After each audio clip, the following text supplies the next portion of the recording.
13 roads. Here is a tale I have not yet forgotten. Listen. Tonight it is the eldest child of the Veldran line, every one of them, for 900 years, walking through the same door, and none of them walking back out. The door locks from the outside. There is no key. There has never been a key. And yet every eldest heir of the Veldran throne, generation after generation, dynasty after dynasty of the same blood, has crossed that threshold willingly, without chains, without a blade at the spine, without so much as a hand on the shoulder to guide them in. They walked, they turned, they waited for the sound of the bolt. And the bolt came, from the outside, though no hand was there to throw it. 900 years, 31 heirs. The room has never been empty for more than a decade. The throne still stands. The Veldran line still rules. The second-born child inherits, always, and they sit the seat, and they do not speak of the chamber, and they do not acknowledge the sound that comes from behind its door on the longest night of each winter. A sound that visitors to the palace have described as singing or weeping, or something that sits precisely between the two and is neither. I want to tell you about Imara Veldran, the 31st. She was 17 years old when her father brought her to the door. That is the tradition. The reigning monarch brings the eldest to the threshold on the heir's 17th birthday, and the eldest looks at the door, and the eldest goes inside. Her father was a man named Chorus, and I have seen the portrait that hung in the Eastern Gallery before the fire of '91 took it. A broad man, iron-grey at the temples, with the kind of eyes that have looked at something they cannot name and have decided not to look anymore. He brought Imara down the corridor at dawn. The stones of that corridor are black granite, quarried from a place I know well, and they hold cold the way stone holds cold when it has been cold for so long that it has forgotten warmth is possible. Imara's breath fogged. Her father's did not. She was not weeping. I want to be precise about that. She had wept in the weeks before. Her handmaid, a woman named Soles who survived to old age and spoke once, carefully, about what she witnessed. Imara had wept in the weeks before until she had no more weeping in her, and what was left was something flat and clear, like water over slate. She walked the corridor in cloth slippers because she had refused shoes. Nobody understood why. The slippers made no sound on the granite. The door is iron-set in black stone, 7 feet tall, with no visible lock and no visible handle on the inside face. I know this because the door has been opened exactly once in 900 years, not to release anyone, but to admit the next. And on 3 of those occasions, witnesses close enough reported the same thing. The inside face is smooth, featureless, no scratches, no marks. Whatever is kept behind it does not claw. Imara stopped 3 feet from the door and looked at it for a long time. Then she turned to her father and asked him one question. She asked him what he heard on the longest night through the stone. Chorus Veldran did not answer. He put his hand on her shoulder, the only physical contact, the only thing approaching tenderness in the entire ritual, and he held it there for 4 seconds. Then he stepped back. The door opened inward. There was no one behind it. Imara walked through. She did not look back. The door closed. The bolt, and there is a bolt, a heavy iron tongue that shoots from within the door's own mechanism, triggered by something no engineer has ever successfully reverse-examined. The bolt threw itself home with a sound like a millstone dropping. Chorus Veldran stood in the corridor for 11 minutes before he walked away. I know it was 11 minutes because the guard stationed at the far end, a man named Torvek, counted his own heartbeats out of something to do with his hands. He had been told not to speak and not to approach and not to look directly at the door. He looked anyway. He said the door seemed, in those 11 minutes, to breathe. He was dismissed from service 2 days later with a year's wages and a strongly worded suggestion to retire to the countryside, which he did, and he did not speak of it for 30 years. This is where I should introduce you to the figure that sustains all of it.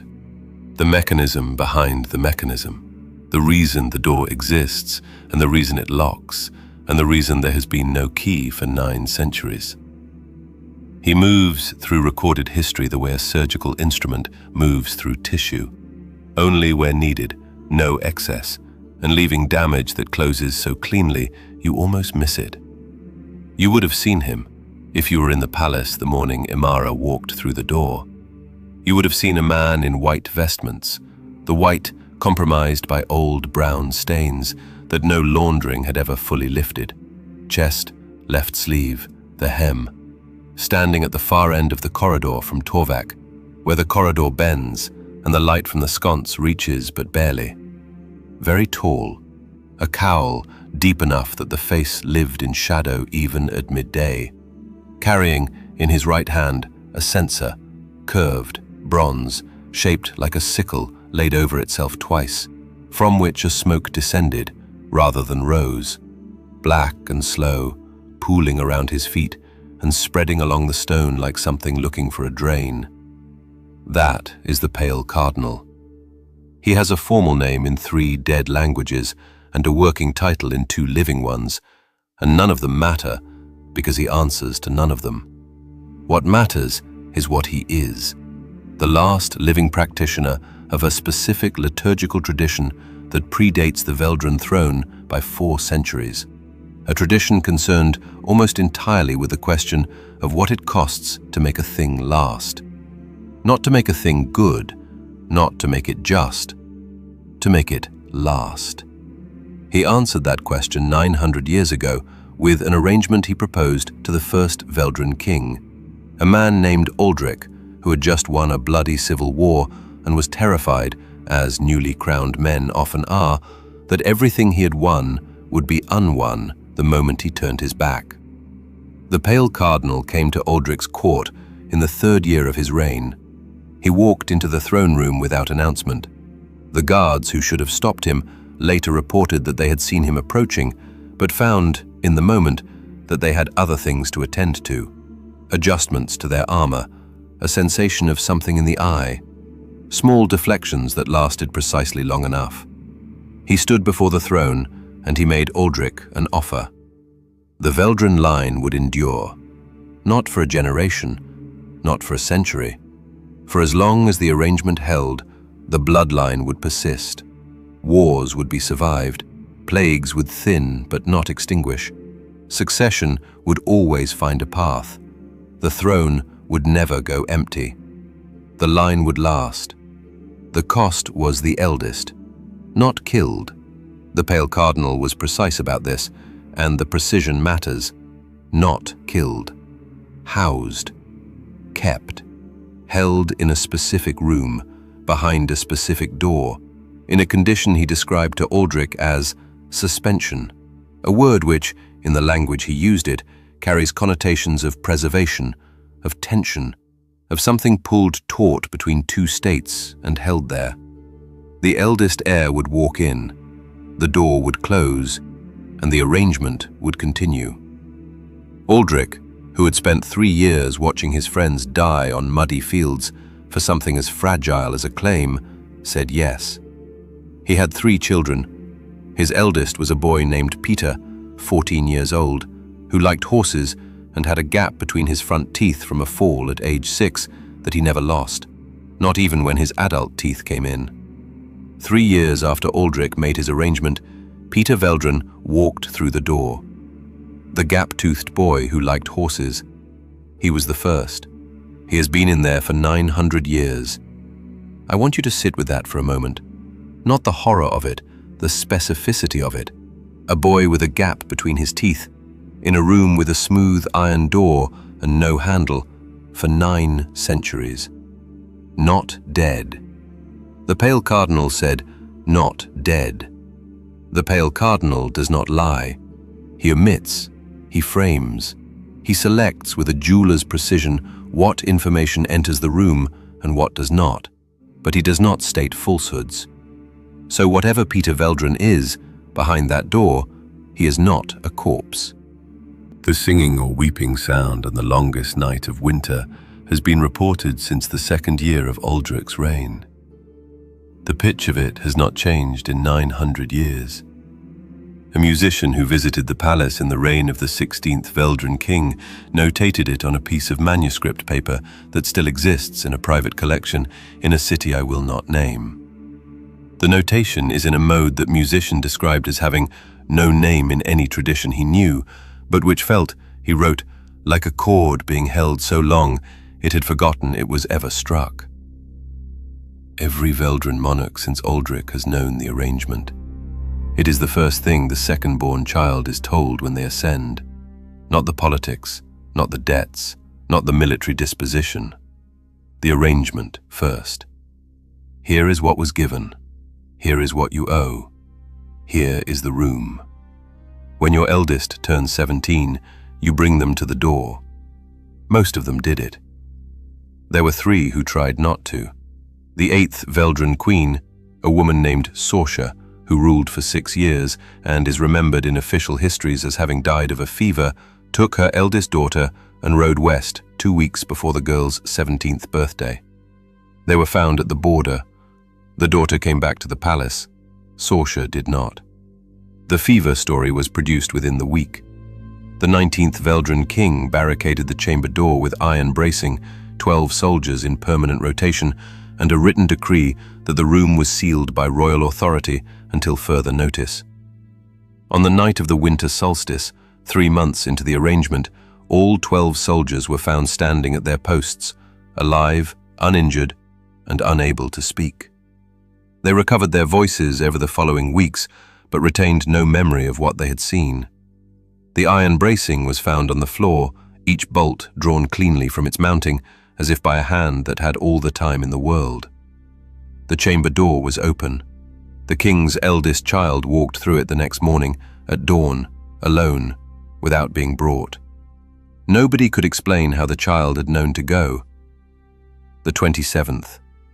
A king named Haron, who was, by all accounts, a careful, methodical man with a gift for logistics and no gift at all for sentiment. He tried a different approach. He had the corridor collapsed, physically, structurally, 3 tons of black granite brought down on the passage leading to the chamber. He watched the stonework fall himself. He was satisfied. The corridor was passable again inside of 6 weeks. The stone had simply returned. Not rebuilt, the masons who came to inspect it found no mortar seams, no evidence of reconstruction, no fresh tool marks. The blocks sat the way they had always sat. The dust from the collapse had settled on them and was still there, on top of the stone, as though the stone had risen through it. Haron's eldest walked through the door 8 days later. Haron died of an apoplexy before the bolt finished throwing. The pale cardinal was observed, on each of those 3 occasions, standing somewhere in the palace. Not in the corridor, not at the door, not actively doing anything visible. Watching. The censer dripping its descending smoke. The cowl hiding the face. He was never spoken to, on those occasions, by anyone with the nerve or the rank. He has been spoken to twice in 900 years, by monarchs who survived the conversation and refused afterward to transcribe it. We know only that on both occasions, the pale cardinal listened to everything that was said to him, and then spoke 1 sentence in response, and then walked away. Neither monarch repeated the sentence publicly. One had it written on a piece of paper and burned. The other, apparently, said it quietly to herself, in private, on the night she died, a night she spent alone, by her own request, with the door to her chamber open. I have walked that palace corridor. Not recently. The black granite holds cold the way I said, and the sconce light reaches but barely at the bend, and there is a smell in that passage. Not decay, not damp. Something older, something like the smell of roadstone after long rain, mineral and patient, and indifferent to everything that has ever passed over it. The door is still there. The chamber still has its occupants. I say occupants, plural, deliberately. 31 heirs in 900 years. The room's interior dimensions measured from outside the wall are 12 feet by 14 feet. There are no adjoining chambers, There is no subfloor cavity of any significant depth. 31 people have entered that room, and none have exited. And the room is 12 feet by 14 feet, and whatever the pale cardinal meant by suspension, by held between two states, the architecture does not accommodate 31 bodies in any configuration I can reason through. Emara Veldran has been in there for 11 years. Her brother Devan rules now. He is 28. He has a daughter. The daughter is 6 years old, and her name is Lenny, and she has, apparently, her great-grandmother's eyes. She does not yet know about the room. She will not be told until she sits the throne, and she will be told the morning she ascends, before anything else, before the politics, before the debts, before the map of her kingdom. Here is what was given. Here is what you owe. Here is the room. I have met the pale cardinal. I will not tell you where or when, because the where and when would tell you things about me that are not the point of tonight's telling. I will tell you that the censer smells of nothing. I expected rot, or incense, or something sulphurous and declarative. Nothing. The smoke descends and spreads and smells of nothing at all, like air from which something has been carefully removed. I will tell you that the one time I was close enough to the cowl to have seen a face, I found I was looking slightly to the left of where the face should have been, and could not correct it, and still cannot tell you whether that is because there is nothing there to see, or because I was not permitted to see it. He did not speak to me. That is not nothing. He speaks rarely, and to monarchs, and to those in extremis, and I was neither. He looked at me, or turned toward me, which is the best description I can manage, for 11 seconds. Then he walked away. The smoke remained where it had pooled for another few minutes, slowly thinning, and when it was gone, the stone where it had been was dry and clean and exactly as cold as the rest of the floor. I wrote down what I observed, and I put it with the other things I have written down, and I have carried it since. The girl Lenny will be 17 in 11 years. The door will be there. The bolt will be ready. Whether she will weep in the weeks before, or whether she will arrive flat and clear, like water over slate, I don't know. Children surprise you. What I know is this: the pale cardinal will be in the corridor when it happens. At the far end, where the light barely reaches, where the smoke pools and searches for a drain. He will not touch her. He will not speak to her. He will simply be present, the way an agreement is present, shapeless, invisible, felt only in the obligation it creates. The door will open without a hand, the bolt will throw without a key, and the sound on the longest winter night will gain one more voice, in a mode with no name, holding a chord that has forgotten it was ever struck. I have walked roads that take everything. I have walked roads that take only what is offered. The road that brought the pale cardinal to Aldrich's throne 9 centuries ago troubles me in a way I have not fully resolved, because it is not one of the 13 I know, and I know the 13 well, and whatever path he came by, whatever arrangement sustains him the way he sustains the Veldrans, it is a road I have not yet found. That means there is something I am still missing. There always is.